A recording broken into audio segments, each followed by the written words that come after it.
नमस्कार, राधे राधे। कैसे सभी? आई होप सभी अच्छे होंगे। तो चलिए हम हमारी story the story of the blood episode 11 start करते हैं। पिछले पार्ट में हमने देखा था आर्या के डैड को बहुत पेन हो रहा था, जिसकी वजह से उन्होंने अपनी आंखें क्लोज कर ली थी। तभी आर्या के डैड को किसी का टच फील होता है। वो अपनी आइज़ ओपन आइज़ करते और उनके सामने कोई और नहीं था, जेसिका,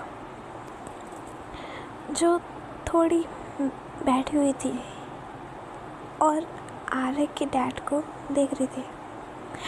आर्या के डैड खड़े होने का ट्राई करते हैं, बट चोट इस बार वाली ज़्यादा थी। उनको पेन भी बहुत फील हो रहा था। जेसिका उनको देखती है और बोलती है, फिर से आप।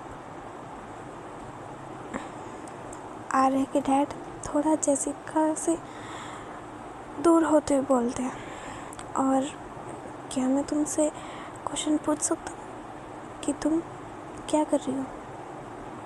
और वो भी यहाँ। जेसिका आर्या के डैड की आँखों में नहीं देखते, वो अपनी आइज़ नीचे कर लेती है और बोलती है, बिकॉज़ हर बार आपकी हालत रात को ख़राब हो जाती है। आपके बॉडी पर चोट लगी होती है, और जब भी मैं आपसे इसकी वजह पूछती हूँ, आप बिना बोले चले जाते हैं। तो मुझे जानना था कि आपको चोट कैसे लगी। आर्या के डैड खड़े होने की कोशिश करते बोलते हैं, तुमको इसकी ज़रूरत नहीं है जेसिका। और तभी उनका बैलेंस बिगड़ जाता है, आर्या के डैड का। जेसिका उनको संभालती है और बोलती है, ज़रूरत है इसकी। अगर किसी दिन आर्या ने आपको इस हालत में देख लिया तो मैं उसको क्या जवाब दूंगी। आर्या के डैड जेसिका को देखते हुए बोलते हैं, तुम्हें इस बात की चिंता करने की कोई ज़रूरत नहीं है। मैं अपने आप आर्या को सही टाइम आने पर खुद सब कुछ बता दूंगा। तभी आर्या के डैड के सीने में बहुत पेन होने लगता है और उनकी बॉडी पर मार्क्स आने लग गए थे, और पेन इतना ज़्यादा था, वो उसकी वजह से अपने घुटनों पर आ जाते हैं। जेसिका जल्दी से उनके पास आती है और बोलती है, क्यों आप खुद को इतनी तकलीफ़ दे रहे हैं? आर्या के डैड ने अपनी आंखें बंद कर ली थी, बिकॉज़ जो सीने का पेन था वो बहुत ज़्यादा था। और ऐसे ही जेसिका और आर्या के डैड कुछ टाइम तक बैठे रहते हैं। कुछ टाइम बाद आर्या के डैड खड़े होते हैं। वो अभी बेटर लग रहे थे और वो खड़े होते हुए बोलते हैं, ये तकलीफ़ तो कुछ नहीं है उस दर्द के आगे जो मेरे सीने में है। ये बोलकर आर्या के डैड वहाँ से चले जाते हैं, और जेसिका उन्हें जाते जाते देख रही थी, बट वो कुछ नहीं बोलती। आर्या के डैड जेसिका की आंखों से ओझल हो जाते हैं। जेसिका ज़मीन की ओर देखते हुए बोलती, आप शायद भूल गए हो, मैं भी उस टाइम आपके साथ थी। जेसिका आसमान की ओर देखती है, और आज ना ही चाँद था, ना ही तारे नज़र आ रहे थे। पूरा डार्कनेस, आसमान खाली था। जेसिका फिर वो भी वहाँ से चली जाती है। दूसरी तरफ डिनर टेबल का हम सीन देखते हैं। सोफिया, सोफिया के डैड, सोफिया की मॉम चुपचाप बैठकर खाना खा रहे थे, अपना डिनर कर रहे थे। सोफिया अपने डैड को देखती है और फिर वो अपनी मॉम को देखती है। सोफिया अपने खाने की प्लेट में चम्मच इधर उधर गोल गोल घुमा रही थी और वो ऐसे ही करते हुए बोलती है, मम्मा मैं मॉर्निंग में चली जाऊंगी यहाँ से। सोफिया की मॉम अपनी नज़रें उठाकर सोफिया को देखती है, बट सोफिया तो अपने डिनर की ओर देख रही थी और वो सोफिया को देखते हुए बोलती, कुछ दिनों तक तुम कहीं नहीं जाने वाली और तुम अभी आई हो तो अभी तो तुम कहीं नहीं जाने वाली, और वैसे भी तुम बहुत कम आती हो तो तुम नहीं जाने वाली। मेरी बात कान खोल के सुन लो। सोफिया के डैड सोफिया की साइड लेते हुए बोलते हैं, अरे बेबी जाने दो, सोफिया को कुछ काम होगा इसीलिए बोल रही है, वरना तुम्हें खुद पता है सोफिया रुक जाती। सोफिया की मॉम सोफिया के डैड को देखती है और बोलती है, आपको पता था ना सोफिया जाने वाली है। सोफिया के डैड कुछ नहीं बोलते। सोफिया की मॉम अपना स्पून, अपना चम्मच अपनी प्लेट में रख देती है और वो चेयर से खड़ी हो जाती है। सोफिया की मॉम बोलती है, मेरा डिनर हो गया। सोफिया के डैड अपनी वाइफ को देखते हैं और वो भी अपनी प्लेट को साइड में कर देते हैं और वो भी सेम चेयर से खड़े हो जाते हैं और बोलते हैं, मेरा भी डिनर हो गया। सोफिया की मॉम सोफिया के डैड को देखती है, बट सोफिया के डैड बिना किसी को देखे वो सीधा सीढ़ियों से अपने रूम की ओर चले जाते हैं। सोफिया की मॉम अपने हस्बैंड को जाते हुए देखती है, बट वो कुछ नहीं बोलती। जो सोफिया होती है वो बस बैठकर ये सब देख रही थी। सोफिया की मॉम सोफिया की तरफ फिंगर दिखाते हुए बोलती है, तुम अपना डिनर कंप्लीट करो।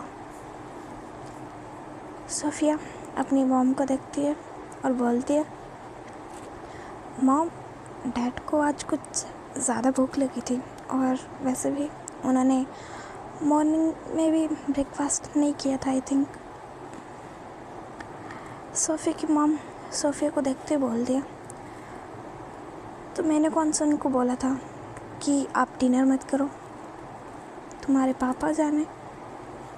सोफिया की मॉम फिर से चेयर पर बैठ जाती हैं और अपना स्पून फिर से उठा लेती हैं। वो स्पून को अपने फेस के पास, मुंह के पास लेती हैं, बट वो फिर से उस स्पून को प्लेट में रख देती है और फिर वो अपने रूम की ओर चली जाती है। सोफिया उनको जाते हुए देखती है और वो स्माइल करती है, बट कुछ बोलती नहीं। सोफिया की मॉम डोर के आगे खड़ी हो जाती है और फिर वो कुछ देर बाद डोर ओपन करके अंदर आ जाती है। वो डोर को थोड़ा सा लगा देती है। सोफिया की मॉम अपनी नज़रें इधर उधर रूम में करती है और उनकी नज़रें फिर सोफ़े की ओर जाती हैं, जहाँ पर सोफ़े के डैड अपने लैपटॉप में कुछ देख रहे थे या कुछ कर रहे थे। सोफ़े की मॉम सीधा जाकर सोफ़े के डैड का लैपटॉप उनसे छीनकर साइड में टेबल पर रख देती है और अपने हाथ फोल्ड कर लेती है और अपने हस्बैंड को देखने लग जाती है। सोफ़े के डैड सोफ़े पर बैठे हुए थे आराम से और वो अपनी वाइफ को देखते हैं बट वो कुछ नहीं बोलते। सोफ़े की मॉम सोफ़े के डैड को देखती है और बोलती है, आप क्यों ऐसे डिनर टेबल से खड़े होकर आ गए? सोफ़े के डैड अपने हाथ फोल्ड नहीं कर रखे थे, उन्होंने फोल्ड नहीं कर रखे थे। वो बोलते, जान ये क्वेश्चन तो मेरा आपसे है कि आप क्यों ऐसे डिनर टेबल से खड़ी हो रही थी, वो भी बिना खाना खाए। सोफ़ी की मॉम बोलते, मुझे नहीं खाना खाना था, बस इसीलिए डिनर टेबल से खड़ी हो रही थी। सोफ़िया के डैड सोफ़े की मॉम को देखते और वो कुछ नहीं बोलते, बस वो सोफ़े से खड़े होते और अपनी वाइफ को हग कर लेते। उस हग में फोर्स नहीं थी, बस सिंपल हग बट इमोशन। सोफ़े की मॉम बैक हग नहीं करती बट वो सोफ़े के डैड को पीछे भी नहीं करती। कुछ टाइम तक ये लोग ऐसे ही रहते हैं और इनमें से कोई कुछ नहीं बोलता। सोफ़े के डैड सोफ़ी की मॉम को फिर खुद से थोड़ा अलग करते हैं और अपनी वाइफ को देखते हुए बोलता है, जान मैं अभी आया, ओके। सोफ़ी की मॉम बोलती हैं, अरे कहाँ जा रहे हो? सोफ़ी के डैड बोलते हैं, बस अभी आया और तुमसे दूर जाने का मन भी नहीं करता और मुझे जाना भी नहीं है बिकॉज़ मेरी वाइफ इतनी हॉट जो है। सोफ़ी की मॉम कुछ नहीं बोलती। ये बोलकर सोफ़ी के डैड डोर ओपन करते हैं और बाहर चले जाते हैं, बट फिर वो दरवाजे को फिर से ओपन करते हैं और अपनी वाइफ की तरफ जो होती है फ्लाइंग किस वो करते हैं और फिर से डोर लगा देते हैं। सोफ़ी की मॉम कुछ नहीं बोलती।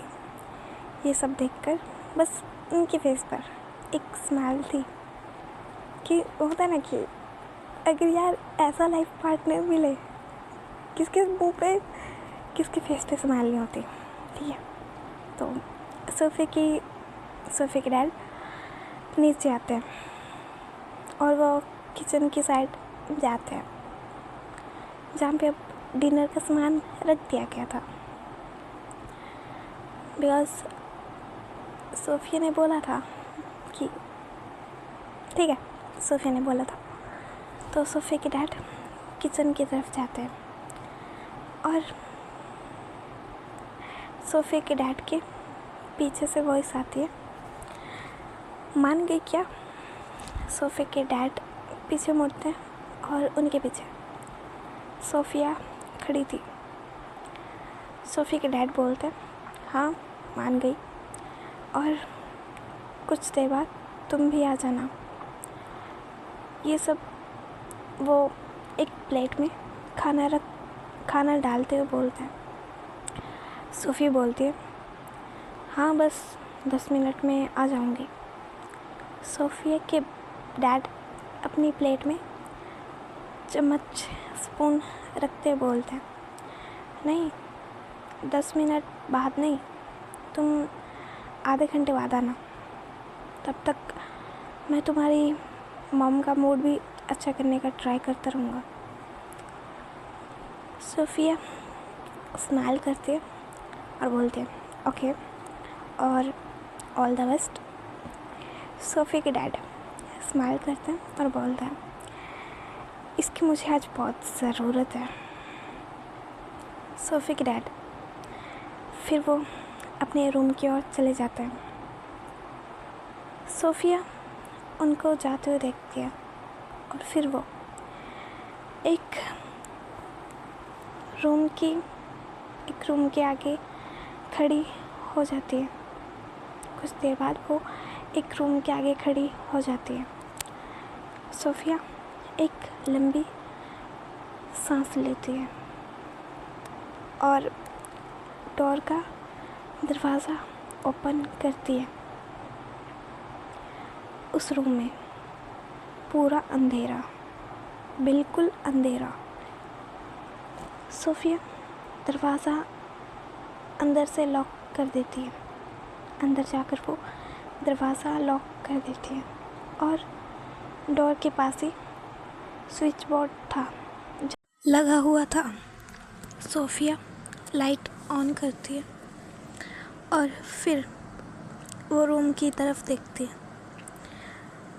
वहाँ पर बहुत सारी पिक्स लगी हुई थी जिनमें एक 4 या 5 साल की बच्ची और उसके साथ एक लड़की जिसकी एज 21 से 24 के बीच में होगी। किसी पिक में लड़की उस छोटी सी बच्ची की चिक्स पर किस कर रही थी और किसी पिक में वो छोटी सी बच्ची उस लड़की की चिक्स पर किस कर रही थी। इन दोनों के रूम में फोटोज लगी हुई थी। सोफिया उन पिक्स को एक एक करते हुए टच करते हुए जा रही थी और उसके सामने और उसके फेस पर एक स्माइल थी जो तब आती है जिनसे हम सबसे ज़्यादा प्यार करते हैं। अगर वो हमारे सामने होते हैं तब हमारे फेस पर जो स्माइल होती है वही स्माइल सोफिया के फेस पर अब हमें नज़र आ रही थी। सोफिया उस लड़की की एक ऐसी पिक पर आकर रुक जाती है जो बहुत बड़ी थी और उस पिक में उस लड़की ने एक बच्ची को पकड़ा हुआ था। बच्ची उस टाइम 1 या 2 दिन की लग रही थी। उस लड़की के साथ एक लड़का उसकी एज का होगा। वो लड़का स्माइल करते हुए उस बच्ची की 1 या 2 दिन की जो बच्ची थी उसकी चिक्स को टच कर रहा था और वो लड़की उस लड़के को गुस्से में देख रही थी। सोफिया उस पिक के पास आकर खड़ी हो जाती है। उसके पैर आगे उस पिक के नहीं जाते और उस पिक को देखकर जो हमारी सोफिया होती है वो बोलती है हाउ आर यू, मिस किया मुझे? और इतने मंथ के बाद मुझे देख रही हो, कुछ अलग तो नहीं लग रही ना मैं? जैसे तुम्हें मेरे क्लॉथ्स, मेरे कपड़े पसंद थे, सेम मैं यूनिवर्सिटी में वही पहनती हूँ। तुमने नोटिस नहीं किया क्या? और तुम्हें आज पता है घर में क्या हुआ? एक सेकंड। सोफिया इधर उधर अपनी नज़रें करती है और साइड में एक चेयर पड़ी हुई थी सोफिया उस चेयर को उठाती है और उस चेयर पर थोड़ी धूल थी। सोफिया उस धूल को साफ करती है और फिर वो अपनी नज़रें फिर से उस पिक की ओर कर लेते हैं। सोफिया बोलते हैं, सॉरी वो इतना टाइम लग गया मुझे यहाँ आने में। तुम तो जानते हो ना, मुझे यहाँ पे आना अब ज़्यादा पसंद नहीं है। तुम्हें तो सब पता होगा। और तुम्हें मैं क्या बताने वाली थी? हाँ, तो आज घर में क्या हुआ था कि जो होता है, मतलब मैं आई थी तो डैड मुझे ले गए, जो हमारी स्पोर्ट की प्रैक्टिस होती है। ऐसे ही सोफिया उस पिक से बातें कर रही थी। तीसरी तरफ अनन्या के घर पे अनन्या अपनी मॉम के साथ डिनर टेबल पर अपना डिनर कर रही थी। अनन्या की मॉम बोलती है, अनु अभी तुम्हारी तबीयत कैसी है? अनन्या बोलती है, पहले से बेहतर है मम्मा। अनन्या की मॉम बोलती है, देखो अनु, अब तुम बड़ी हो गई हो तो तुम खुद का ध्यान खुद रखना सीख लो। अनन्या बोलती है, यस मॉम। अनन्या की मॉम आगे बोलती है, और मैं तुमसे तुम्हारी प्रॉब्लम नहीं पूछूंगी कि क्या हुआ था, बट अगर तुम खुद की प्रॉब्लम मुझसे शेयर करना चाहो तो तुम मुझे बता सकते हो। अनन्या बस अपना सर हाँ में हिला देती है। तभी उनके पीछे से वॉइस आती है, थोड़ी चिंता में, क्या हुआ मेरे प्रिंसेस को? अनन्या वॉइस सुनते ही खड़ी हो जाती है, अपनी चेयर से खड़ी हो जाती है। डोर से एक आदमी आ रहा था।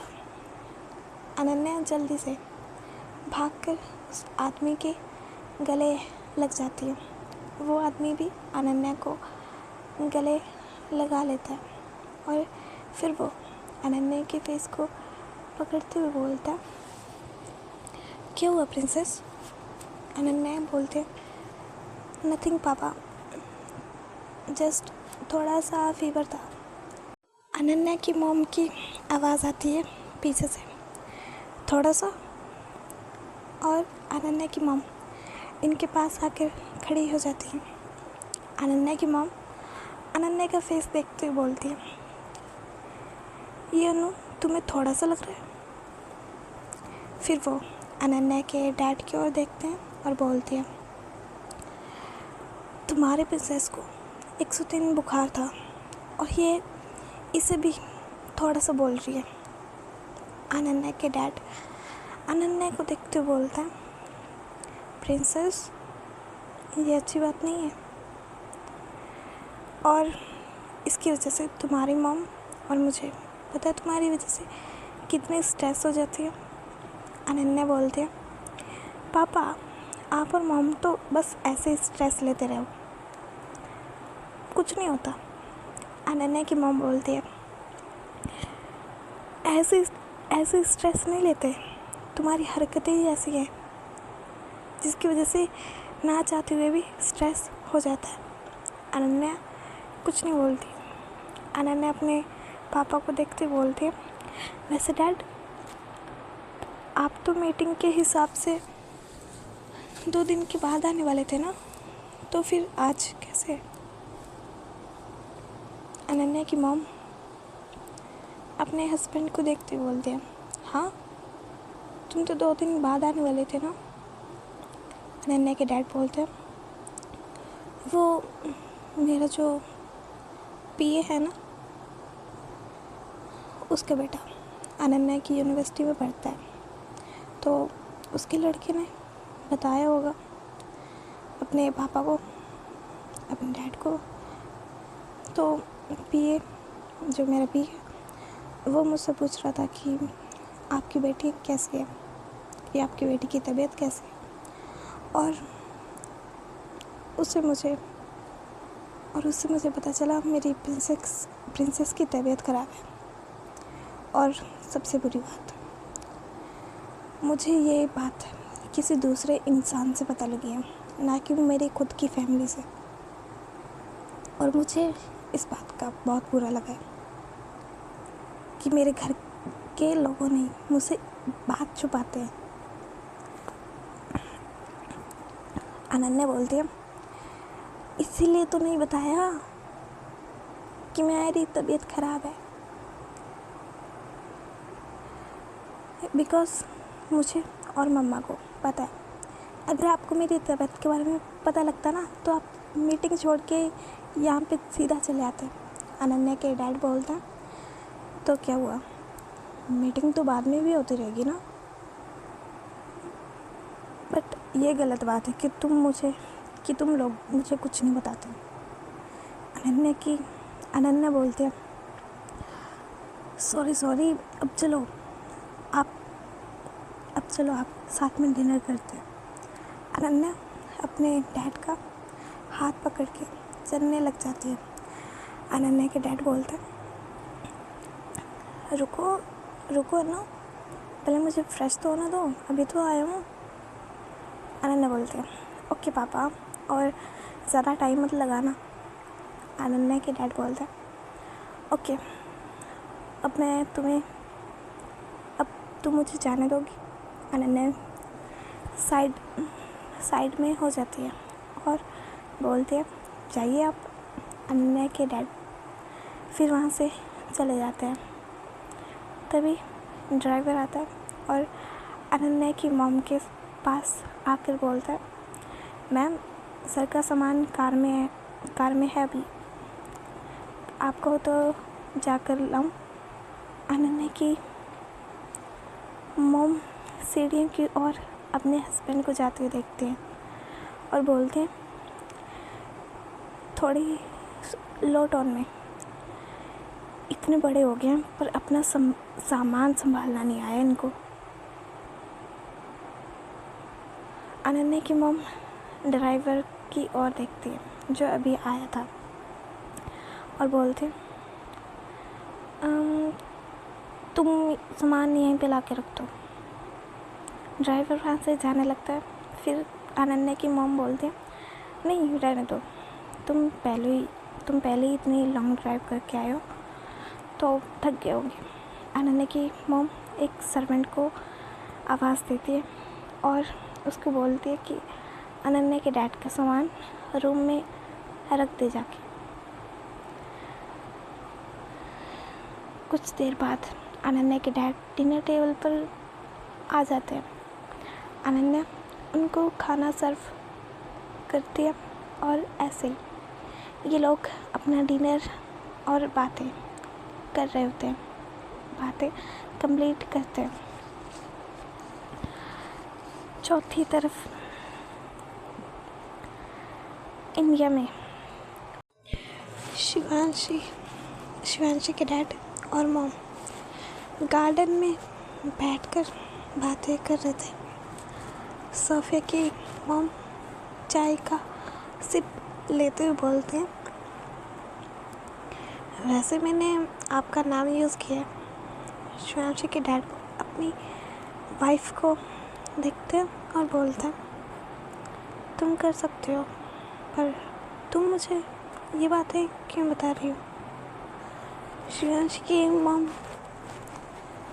कप को टेबल पर रखते हुए बोलते हैं, वो इसीलिए क्योंकि शायद फ्यूचर में इसकी ज़रूरत पड़ेगी। शिवांशी के डैड अपनी वाइफ के फेस देखते हैं और फिर वो अपनी कॉफ़ी का सिप लेते हैं और उनके फेस पे एक स्माइल थी। वो बोलते हैं, मतलब शिवी की बात हो रही है यहाँ पे। शिवांशी की मॉम स्माइल करती है अपने हस्बैंड की स्मार्टनेस देख के। मतलब बिना बोले बंदा समझ गया। और वो जो शिवांशी की मॉम है वो बोलते हैं हाँ, और बात ऐसी है कि मैंने उसे बस इतना बोला है कि घूमना फिरना नहीं है ज़्यादा। अगर मैं आपका नाम नहीं लेती तो वो पक्का इधर उधर घूमती। अब तो जानते हो ना अपनी बेटी को। शिवांशी के डैड स्माइल करते हैं और अपनी वाइफ को देखते हैं और बोलते हैं मतलब मेरे डर का फ़ायदा उठाया जा रहा है। शिवांशी की मॉम हंसती है और बोलती है हाँ, क्योंकि आपकी बेटी किसी और चीज़ से तो डरती नहीं सिवाय आपके। शिवांशी के डैड अपना कप टेबल पर रखते हुए बोलता है हाँ, पर मुझे आज तक ये समझ में नहीं आया कि वो मुझसे इतना क्यों डरती है। शिवांशी की मॉम बोलते हैं हाँ, बात तो मुझे भी समझ में नहीं आई आज तक। शिवांशी के डैड बोलते हैं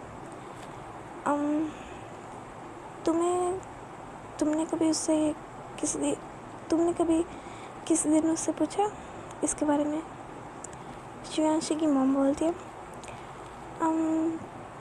शायद पूछा था। शिवांशी के डैड बोलते हैं तो फिर उसने क्या बोला। शिवांशी की मॉम बोलती है उसने बस ये बोला कि वो ज़्यादा टाइम आपके साथ टाइम स्पेंड नहीं कर पाई, तो उसको आपके कॉल्ड पर्सनैलिटी से थोड़ा डर लगता है। शिवांशी के डैड थोड़ा हंसते हैं और बोलते हैं शिवी के सामने मैंने कभी अपना कोल्ड नेचर शो नहीं किया और ना ही कभी करूँगा। शिवी के मॉम बोलते हैं आपको खुद पता नहीं होता कि आप कब अपना ये ठंडा नेचर सामने ला देते हैं, तो आप ऐसी बातें मत कीजिए कि आप उसके सामने शो नहीं करने वाले। आपको खुद नहीं पता लगता। और वैसे शिवांशी के न्यू फ्रेंड बने हैं। शिवांशी के डैड बोलता है अच्छी बात है, ये तो वहाँ पे ऐसे अकेला महसूस नहीं करेगी। शिवांशी की मॉम बोलती है हाँ, ये अच्छी बात है, पर शिवांशी के डैड बोलते हैं पर क्या। शिवांशी की मॉम बोलती है हमें उसके फ्रेंड का कुछ ज़्यादा पता नहीं है और मुझे तो चिंता भी लग रहती है कहीं शिवी किसी बुरी संगत में ना पड़ जाए, बैड कंपनी में ना पड़ जाए। शिवांशी के डैड बोलते हैं तुम ज़्यादा स्ट्रेस मत लो,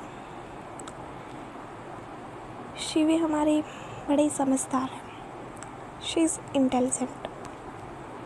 हमारी बेटी है वो, तो उसको थोड़ा स्पेस दो, और वो बड़ी भी हो चुकी है तो उसको थोड़ा स्पेस दो। शिवांशी की मॉम बोलती है यही एज होती है जिसमें बच्चे बिगड़ जाते हैं, तो उन पे नज़र रखना बनता है। शिवांशी के डैड बोलते हैं थोड़ा हंस के और थोड़ी टोंट वे में वो अपनी वाइफ को देखते हुए बोलते हैं तुम कब से ऐसी बात करने लग गई।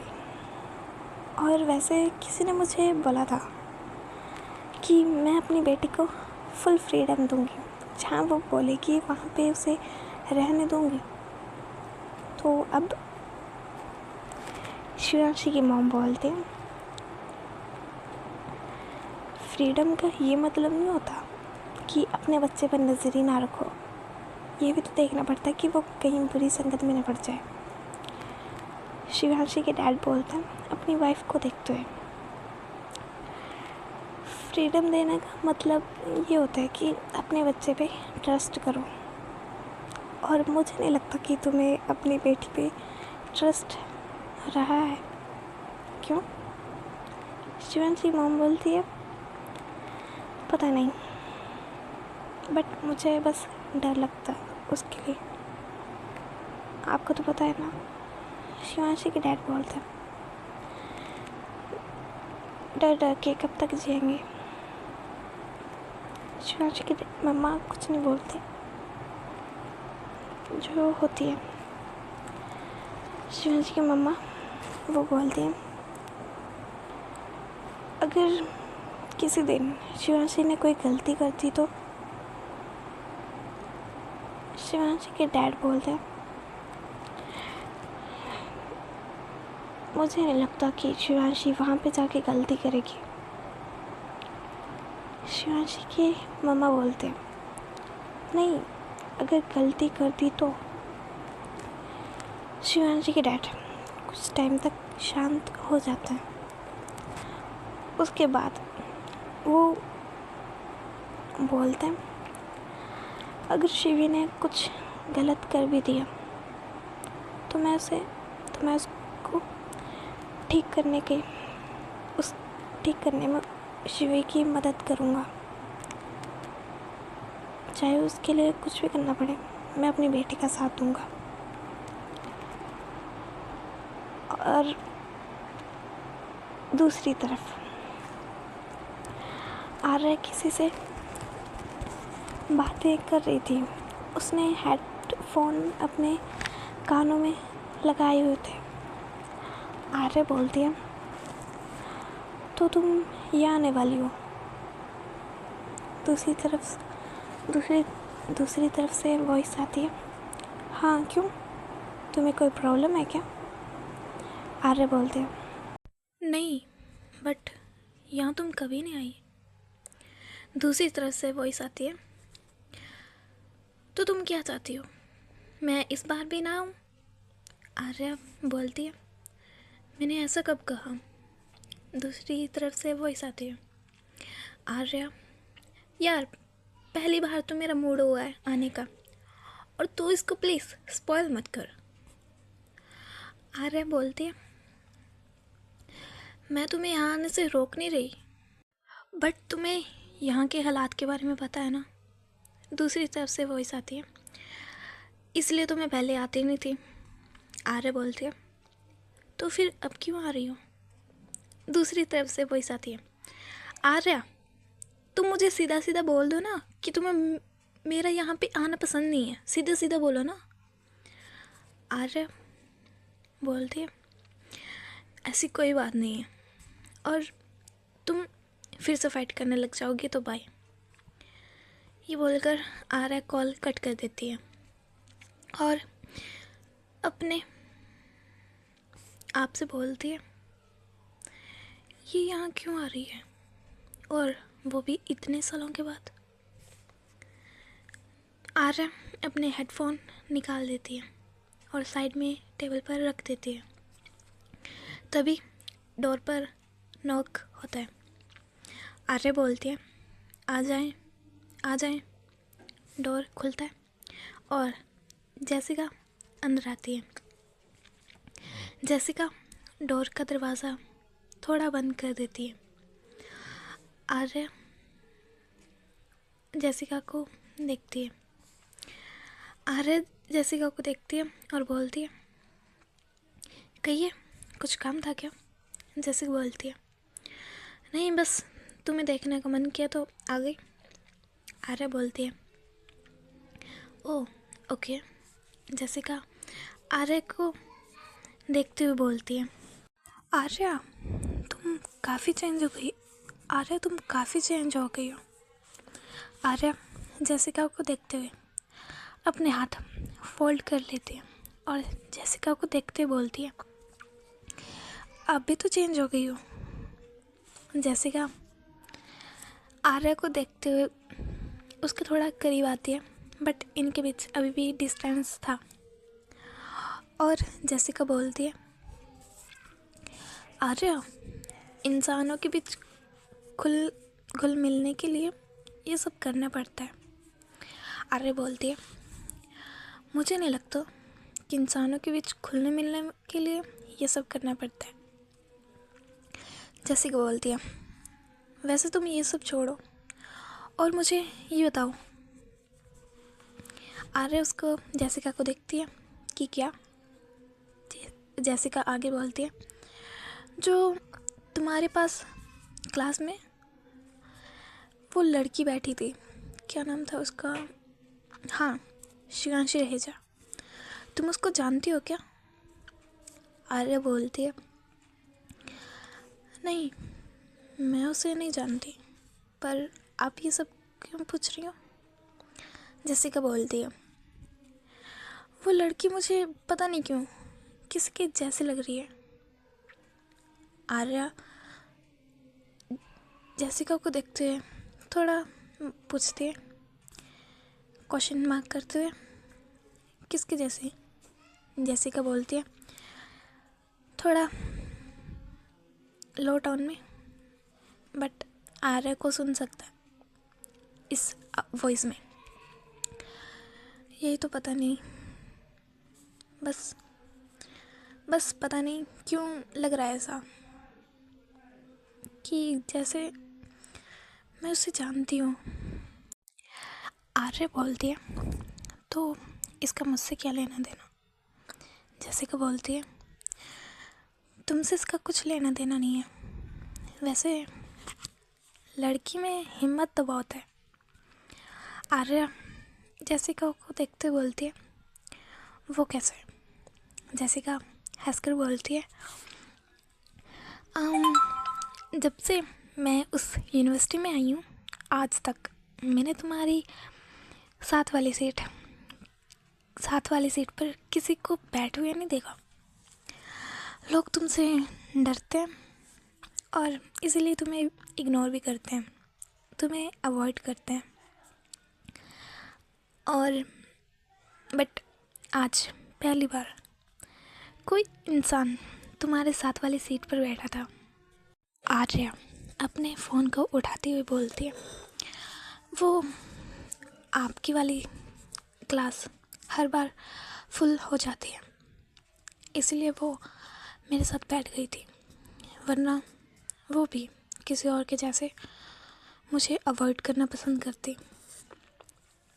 जेसिका आर्या के फेस की ओर देखती है और बोलती है, आर्या, अगर तुम ये अपना रूड फेस लोगों को दिखाना बंद करो और उसकी जगह थोड़ा सॉफ्टनेस अपने नेचर में लाओ, मैं यकीन से बोल सकती हूँ कि कोई भी यूनिवर्सिटी में ऐसा नहीं होगा जो तुम्हें इग्नोर कर सके।